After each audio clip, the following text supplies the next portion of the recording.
நான் அறிந்த ஆரோக்கியத்தில் உடனிணைவது லதா ராணி.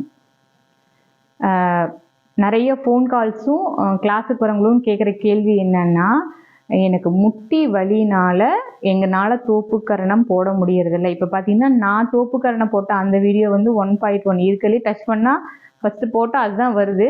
ஸோ தோப்புக்கரணத்தை பற்றி நமக்கு நிறைய கேள்விகள் வருது. எங்களால் தோப்புக்கரணம் போட முடியாதுங்க, எடுத்த உடனே முடியல, ரொம்ப வலிக்குது, ஆனால் அதுக்குண்டான பலன் எங்களுக்கு கிடைக்கணும் அப்படின்னா என்ன பண்ணலாம் அப்படின்னு கேட்குறாங்க. நீங்கள் வந்து இப்போது மூச்சு பயிற்சி, அந்த 5 நிமிஷம் மூச்சு பயிற்சி செய்கிறோம் இல்லைங்களா. நான் இப்போ எங்ககிட்ட கிளாஸ் போகிறவங்களுக்கு நான் சொல்கிறது என்னென்னா, தோப்புக்கரணம் போட முயற்சி செஞ்சே ஆகணும். எப்படின்னா 5 நிமிஷம் மூச்சு பயிற்சி செஞ்சு முடிச்சோன்னே எந்திரிச்சு 2 பக்கம் காது பிடிச்சிட்டு ஒரு தோப்புக்கரணம் போடுங்க அப்படின்னு சொல்லி இப்போ எல்லாருமே பழகி இப்போ 6-7 தோப்புக்கரணம் போடுறதுக்குலாம் வந்துட்டாங்க.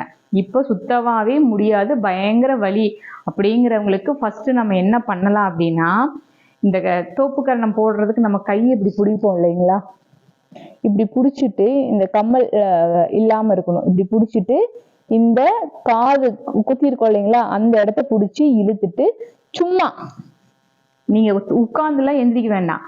அதாவது இப்படி பிடிச்சிட்டு இப்படி காதை மட்டும் இப்படி பிடிச்சி இழுக்கணும். இந்த காதை ஜூம் பண்ணுவா, இந்த காதை மட்டும் பிடிச்சி தோப்புக்கரணம் போடும்போது, நீங்கள் தோப்புக்கரணம் போடும்போது எப்படி நீங்கள் காதை இப்படி இழுப்பீங்க, அப்படி இந்த காதை மட்டும் நீங்கள் இழுத்தா போதும். நீங்கள் தோப்புக்கரணம்லாம் உட்காந்து போட வேண்டாம். அப்போ அந்த கம்மல் போடுவோம் இல்லைங்களா, அந்த ஹோல்ஸ் இருக்கு இல்லைங்களா, அந்த இடத்துல பிடிச்சிட்டு இப்படி காதை நல்லா இப்படி இழுத்தீங்கன்னா மட்டும் போதும், நீங்கள் உட்காந்து எந்திரிக்க வேண்டாம். அப்போ இது ஒன்று, இது இது இது இது வந்து ஒரு பலன் கிடைக்கும். ரெண்டாவது, நம்மளோட மூச்சு பயிற்சி தோப்புக்கரணத்தில் பார்த்தீங்கன்னா நம்ம தம்ஸ்அப் பெப்பரில் விரல் அப்போ இப்படி பிடிச்சிட்டு இந்த இடத்துல இப்படி பிடிச்சி நம்ம அழுத்தணும்.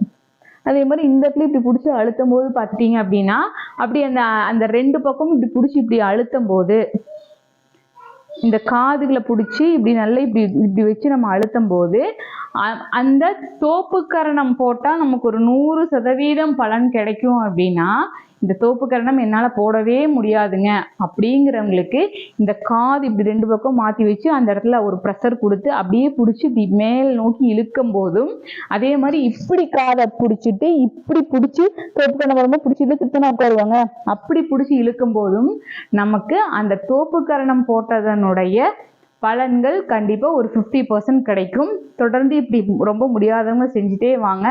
அதுக்கப்புறம் நம்மளுடைய ரொம்ப முட்டி வலி இருக்குது அப்படிங்கிறவங்க நம்மளுடைய கால்சியம் பவுடரும் சத்து மாவு பவுடரும் உளுந்து கஞ்சி பவுடர்லாம் சாப்பிடும்போது அந்த வலி கம்மியாகும். தொடர்ந்து நீங்கள் செஞ்சுட்டு வந்துட்டு ஒரு 1 மாதம் 1.5 மாதத்தில் வலி கம்மியான உடனே அப்படியே நீங்கள் தோப்புக்கரணம் போட்டு பழகுங்க. இருக்கிறதுலையே 2வது மூளைன்னு சொல்கிற பெருங்குடலுக்கு ஒரு மிக சிறந்த உடற்பயிற்சி எதுன்னு கேட்டிங்கன்னா தோப்புக்கரணம் தான். அதனால தான் நான் ஆரம்பத்திலிருந்தே தோப்புக்கரணத்தை பற்றி பேசிகிட்டே இருப்பேன். நானும் தோப்புக்கரணம் போட்டு காமிச்சிருக்கேன். டெய்லியும் நானும் 55 தோப்புக்கரணம் போடுறேன். எதனால் அப்படின்னு கேட்டிங்கன்னா, நம்ம பெருங்குடலுக்கு ஒரு மிக சிறந்த உடற்பயிற்சி அப்படின்னா அது தோப்புக்கரணம் தான். அதை போட முடியாதவங்க ஃபஸ்ட்டு நான் சொன்ன மாதிரி காதை மட்டும் ப்ரெஸ் பண்ணுங்கள், அப்புறம் தொடர்ந்து போட்டு பழகுங்க. நன்றி, வணக்கம்.